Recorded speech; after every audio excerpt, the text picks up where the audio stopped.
창세기 23장 1절에서 4절 말씀입니다. 사라가 127세를 살았으니 이것은 곧 사라가 부린 햇수라. 사라가 가나안 땅 헤브론 곧 기라야 아르바에서 죽음에 아브라함이 들어가서 사라를 위하여 슬퍼하며 애통하다가 그것이 진 앞에서 일어나 나가서 헷 족속에게 말하여 이르되 나는 당신들 중에 나그네요 거류하는 자이니 당신들 중에서 내게 매장할 소유지를 주어 내가 나의 죽은 자를 내 앞에서 내어다가 장사하게 하시오.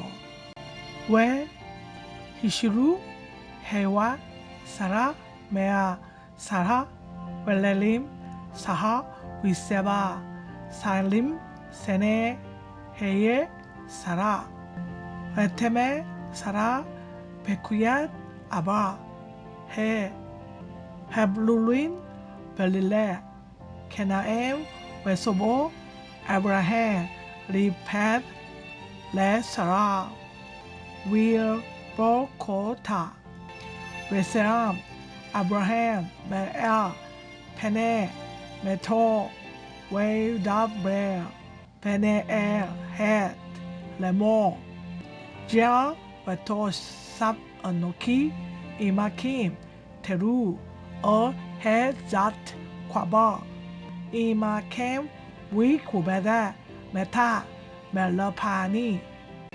지난 시간 여호와께서 아브라함에게 그리운 고향 소식을 듣게 하신 내용을 살펴보았습니다. 이것은 곧 지상에서 말씀과 성령으로 듣게 되는 천국의 소망입니다. 우리 성도들은 장차 떠날 이 세상에 소망을 두지 말고 항상 말씀과 성령으로 천국의 소망이 충만해야 합니다. 오늘은 사라의 죽음입니다. 성경이 참 신비하지요? 지난 시간에는 하나님의 예비하심으로 충만하게 해주시더니 이제는 사라가 육신의 생을 마치고 가나안 땅 막벨라 굴에 장사됩니다. 이 상에서 주님이 하신 말씀이 생각납니다. 너희는 마음에 근심하지 말라. 하나님을 믿으니 또 나를 믿으라. 내 아버지 집에 갈 곳이 많도다. 그렇지 않으면 너에게 일렀으리라. 내가 너희를 위하여 처소를 예비하러 가노니 가서 너희를 위하여 처소를 예비하면 내가 다시 와서 너희를 내게로 영접하여 나 있는 곳에 너희도 있게 하리라. 요한복음 14장 1절에서 3절 말씀입니다. 사라의 임종과 아브라함이 가나안의 헷 족속 에브론의 밭을 산 이야기는 우리에게 어떤 메시지를 들려주고 있을까요? 먼저 문자적인 의미로서 이 이야기는 창세기 12장 7절에 하나님의 약속이 성취되는 첫 사건이라는 점에서 아주 의미가 깊습니다. 그래서 아브라함의 소유로 증명이 되도록 아주 상세하게 기록하고 있습니다. 또 보면 영적으로 가나안은 천국의 예표입니다. 그리고 아브라함이 에브론의 밭을 산 것은 우리 주님께서 자기 핏값으로 천국을 예비하심을 보여줍니다. 이 사건은 가나안의 중심부에 아브라함의 소유의 깃발을 꽂은 것으로 천국이 예수님의 공로로 우리의 것이 됨을 보여줍니다. 그리고 사라는 교회의 예표로 우리 성도의 예표입니다. 이런 사라가 거기 장사됨은 예수 믿는 성도들이 천국에서 참된 안식을 누릴 것을 시사해 줍니다. 그런데 천국이란 이 지상에서도 믿음 안에서 현재 누릴 수 있는다는 점에서 본문은 귀한 교훈을 주고 있습니다. 그럼 천국을 누리려면 어떻게 해야 합니까? 그것은 간단합니다. 예수 안에서 온전히 죽여져야 합니다. 네, 말은 참 간단하지만 결코 간단하지 않은 우리의 현실이 참 안타깝습니다. 아브라함이 사라가 죽자 슬퍼하며 애통했습니다. 이처럼 성도는 온전히 죽어야 합니다. 그래야 안식을 경험합니다. 주일학교 교사가 예수 믿고 천국 가는 진리를 가르치고 있었습니다. 어떻게 천국에 가지요? 돈으로 가나요? 아니요. 건세로 가나요? 아니요. 노력으로 가나요? 아니요. 그럼 어떻게 가죠? 교사는 지금 예수 믿으면 갑니다 라는 대답을 듣고 싶은 것입니다. 그런데 한 아이가 불쑥 죽여야 가요 라고 대답하는 것입니다. 와 하고 웃었지만 거기에 진리가 있어요. 진정 죽어야 갑니다. 내가 살아있으니 마음의 폭풍이 일고 마음이 지옥처럼 되는 것이지 죽으면 안식입니다. 이 말을 다시 해석하면요. 내 마음대로 내 뜻대로 살다 보면 여기저기서 많은 문제들이 일어나요. 왜냐하면 우리가 다 다르기 때문에 그렇습니다. 그런데 내 감정을 죽이고 내 성격을 죽이고 내 말투도 조심하고 하다 보면 내 자신이 평온해지면 주위 사람들도 평안하게 된다는 그런 뜻입니다. 성도는 육신의 초상집 분위기를 필요가 없지만 신앙적으로는 세상에 대해서는 죽은 별세의 삶을 살아야 합니다. 성도들이 예수 안에서 죽었다 하는데 조금도 죽은 것 같지 않는다면 그것은 별세의 삶이 아닙니다. 아무렇게나 죽으면 소양이 없어요. 근데 불교처럼 이것도 저것도 아닌 무념무상의 죽음이어서는 안 됩니다. 그럼 사라는 어디서 죽었나요?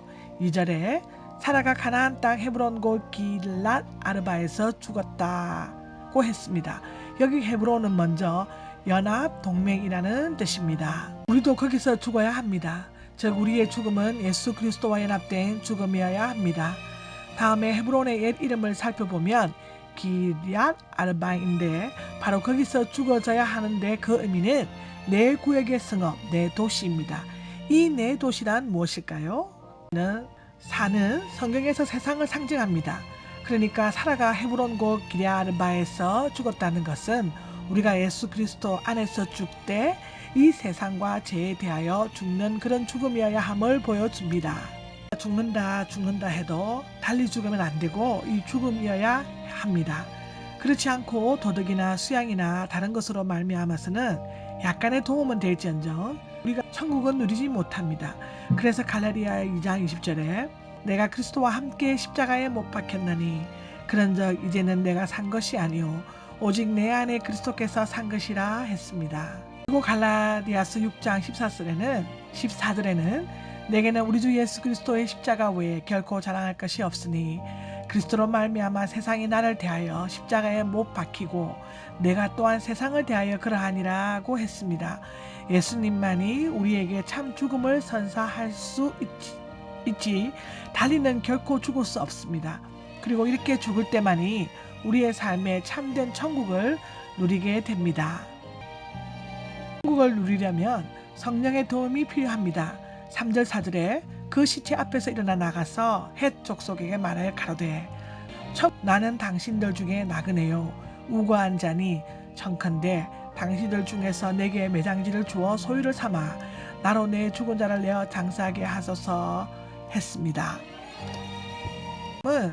사라를 장사하기 위해 헷 족속에게 땅 팔기를 간청하는 장면입니다.